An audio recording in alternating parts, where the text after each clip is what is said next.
बिस्मिल्लाहिर्रहमानिर्रहीम। अस्सलाम वालेकुम दोस्तों, उम्मीद है आप खैरियत से होंगे। मरियम नवाज साहिबा ने दिसंबर 2020 में एक जलसे में एक कर्नल साहब की जानिब इशारा किया था। अब उनका इस्तीफा आ गया है। वो आईएसआई में काम करते थे और मरियम नवाज का कहना था कि वो पार्लियामेंट चलाते थे। इस हवाले से अहम तफसीलात आप दोस्तों को बताते हैं। जब ये इस्तीफा आया, सामने आया, इसका ऐलान हुआ, इसकी खबर लीक हुई मीडिया पे, सोशल मीडिया पे, उसके चंद ही घंटे के बाद general Qamar Javed Bajwa army chief पहुंचे आईएसआई हेडक्वार्टर और उस मुलाकात की एक तस्वीर जारी की गई। ये तस्वीर बड़ी मानेखेज थी।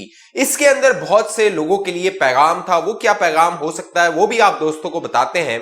और साथ साथ बुशरा बीबी के एक मुरीद हैं जिन्हें वजीर आजम इमरान खान एक अहम ओहदे पर तैनात करना चाहते थे, लेकिन वो पूरा मंसूबा फौज ने शायद नाकाम बना दिया है। पूरी तफसील आप दोस्तों को बताएंगे। जो दोस्त पहली बार हमारे चैनल पे, वो चैनल को सब्सक्राइब कीजिए, बेल आइकन का बटन लाजमी क्लिक कीजिए ताकि आप दोस्तों के पास मालूमात आती रहें। दोस्तों, मामला ये है कि एक कर्नल साहब जिनका नाम कर्नल लियाकत बताया जाता है, मरियम नवाज साहिबा ने दिसंबर 2020 में जब पीडीएम का जलसा था, उस जलसे में इशारा किया था, नाम नहीं लिया था, इशारा किया था कि पार्लियामेंट जो है वो एक कर्नल चला रहा है। इस्लामाबाद में जो एक कर्नल है वो ये पार्लियामेंट चलाता है। चाहे सादिक संजरानी की अदम एतमाद की तहरीक हो, उसको नाकाम बनाना हो तो वो कर्नल अपना किरदार अदा करता है। चाहे वजीर आजम इमरान खान को एतमाद का वोट लेना हो तो वो कर्नल अपना किरदार अदा करता है। चाहे पार्लियामेंट के दीगर मामलात हो, बजट पास करवाना हो, कोई भी मामला हो जिससे इमरान खान को मुश्किल से निकालना हो, क्योंकि पार्लियामेंट में बहुत से पीटीआई के अंदर लोग हैं, इत्तेहादी हैं, वो उनके खिलाफ रहे हैं, तो वो पूरे पार्लियामेंट की कार्रवाई थी वो ये कर्नल साहब कर रहे थे। और जब मरियम नवाज ने ये इशारा किया उस जलसे में, उसके बाद सोशल मीडिया पे मरियम नवाज से पूछा गया कि आखिर ये कर्नल कौन है, तो उन्होंने सोशल मीडिया पे कहा कि ये कर्नल लियाकत हैं। कर्नल लियाकत अली वसीम उनका नाम था।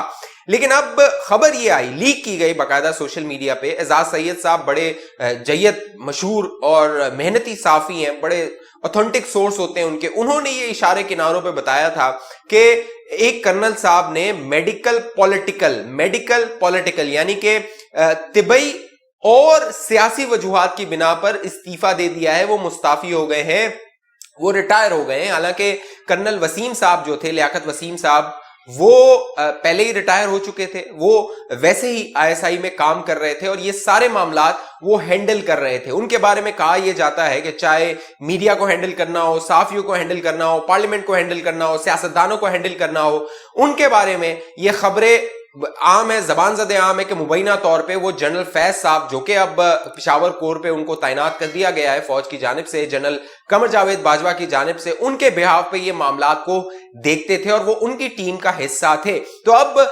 जैसे ही जनरल फैज साहब को वहां से हटाया गया आईएसआई की पोजीशन से, जनरल नदीम अंजुम साहब आने की तैयारी कर रहे हैं, आईएसआई की पोजीशन, आईएसआई का ओहदा संभालने की तैयारी कर रहे हैं। तो जनरल फैज की जो टीम थी, अब लगता यह है बजाहिर वो तितर बितर हो रही है, या उनको हटाया जा रहा है, वो रिटायर किया जा रहा है, वो मुस्ताफी हो रहे हैं, वो इधर उधर हो रहे हैं। इससे पहला तासुर ये मिल रहा है कि जो फौज के बारे में या आईएसआई के बारे में ये तासुर बनाया गया था पिछले 5 सालों में कि वो सियासत में अपना किरदार अदा कर रही है या सियासतदानों को डील कर रही है, सियासत में मदाखलत कर रही है, तो अब लगता यह है कि आर्मी चीफ इसको बहुत सीरियसली, बहुत संजीदगी से इस मामले को ले रहे हैं और वो उन तमाम लोगों को इधर उधर कर रहे हैं और सियासतदानों को यह मौका दे रहे हैं कि आप अपनी खुल के सियासत कीजिए, अपना मुकाबला कीजिए, सियासी मैदान में कीजिए, अवाम के साथ आइए मैदान में, जो जिसकी पार्टी का है, जो जिससे हमदर्दी रखता है, वो मामला को आगे बढ़ाइए।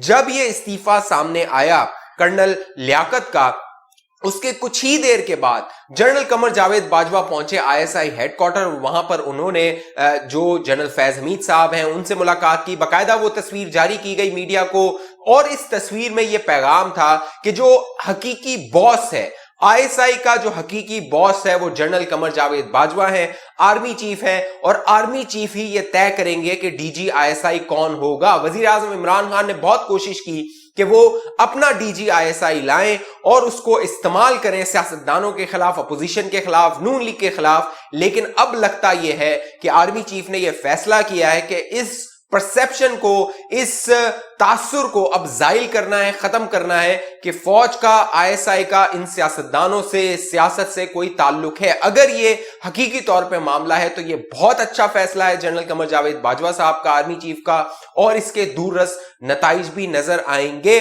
साथ साथ वजीर आजम इमरान खान बहुत चालाकी से ये कोशिश कर रहे थे कि वो इख्तियारात जो आईएसआई चीफ की तैनाती के हैं वो अपने पास रख लें। एक खबर के मुताबिक 14 सितंबर 2021 को 1973 का जो रूल्स ऑफ बिजनेस है उनको उन्होंने तब्दील करने की कोशिश की, और उस तब्दीली में, उस जो तरमीम की, अमेंडमेंट की, उसके जरिए वो ये चाहते थे कि जो, क्योंकि आईएसआई के बारे में कहा जाता है वो एक सिविलियन इदारा है, लेकिन फौज के भी तकरीबन 30% जो अफसरान होते हैं वो उसमें काम करते हैं, 70% अफसरान आईएसआई में जो होते हैं वो सिविलियन होते हैं, इसलिए उसे सिविलियन इदारा कहा जाता है। तो वजीर आजम इमरान खान ने ये चालाकी से 14 सितंबर 2021 को जो रूल्स ऑफ बिजनेस थे 1973 के, उनको तब्दील किया और ये कोशिश की कि कर्नल से जो ऊपर का अफसर है, जो सिविलियन इदारे में आएगा, उसकी तैनाती का इख्तियार वजीर आजम के पास आ जाए, और इसी तरह जो लेफ्टिनेंट जनरल तैनात होगा आईएसआई का चीफ, वो इख्तियार अपने पास ले ले। इसीलिए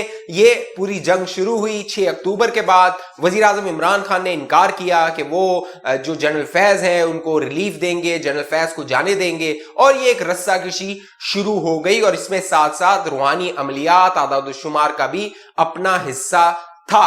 साथ साथ एक और जो मंसूबा बनाया गया था वो ये था कि जो बुशरा बेगम है, मुबैना तौर पे उनके जो एक मुरीद है, उनके बारे में बाकायदा आयशा सिद्दीकी साहिबा है, उन्होंने एक दी प्रिंट अखबार है बैनुल अक़वामी, उसमें एक इंकशाफ किया है। उसमें उन्होंने लिखा है कि जनरल आसिफ गफूर साहब, जो कि साबिक आईएसपीआर के तर्जुमान रहे हैं, उनके हवाले से फरवरी 2021 में ये खबरें फैलाई गई थी कि वो अगले आईएसआई के चीफ हो सकते हैं। बाकायदा जब डीजी आईएसपीआर एक प्रेस कॉन्फ्रेंस कर रहे थे बाबर इफ्तिकार, उसमें उनसे सवाल हुआ था कि क्या अगले जो आईएसआई के चीफ हैं वो आसिफ गफूर होंगे।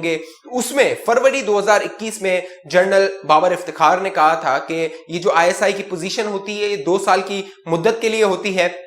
जून 2019 में जनरल फैज हमीद साहब आईएसआई के चीफ लगे थे। जून 2021 में उन्हें रिटायर हो जाना था, या मतलब उनकी जो पोस्टिंग है वो कहीं और होनी थी, लेकिन वजीर आज़म इमरान खान ले तो लाल से काम ले रहे थे।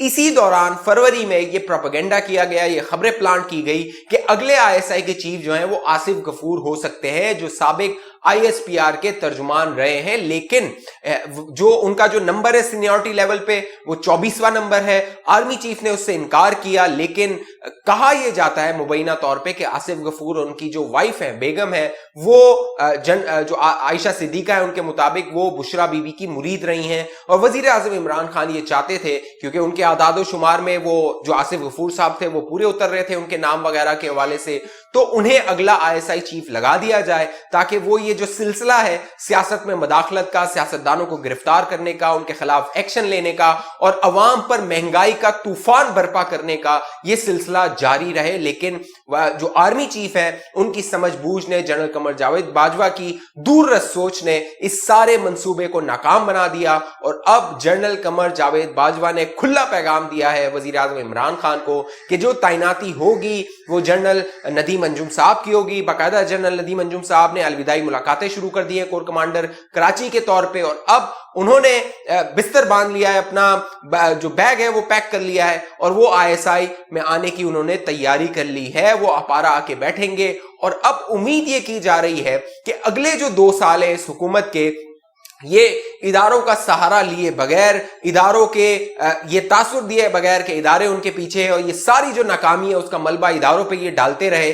अब अगले 2 साल इनको परफॉर्म करना होगा या फिर घर जाना होगा, क्योंकि अवाम की अब जो चीखें हैं वो फर्श से अर्श को पहुंच रही हैं, और अल्लाह की लाठी बेआवाज होती है। जो जुल्म, जो कर्ब, जो तकलीफ इस हुकूमत ने, चाहे आटा हो, चीनी हो, पेट्रोल हो, दवाइयां हो, हर सूरत में अवाम के ऊपर लादी हैं, अब ये आवाज अर्श से فرش سے عرش پہ جا رہی ہے اور اللہ کی لاٹھی میں نے بتایا بے آواز ہے. اس کے اثرات آنا آپ کو نظر آتے ہوئے جو ہے وہ شروع ہو جائیں گے اور بہت جلد آپ کو نظر بھی آئیں گے. اس حوالے سے آپ دوستوں کی کیا رائے ہے نیچے کامنٹ کیجئے. جن دوستوں نے ابھی تک ہمارا یوٹیوب چینل سبسکرائب نہیں کیا وہ سبسکرائب کر کے بیل آئیکن کا بٹن لازمی کلک کیجئے تاکہ آپ دوستوں کو معلومات ملتی رہے. مجھے اگلی ویڈیو تک کے لیے اجازت دیجئے. اپنا خیال رکھیے گا. پاکستان زندہ باد.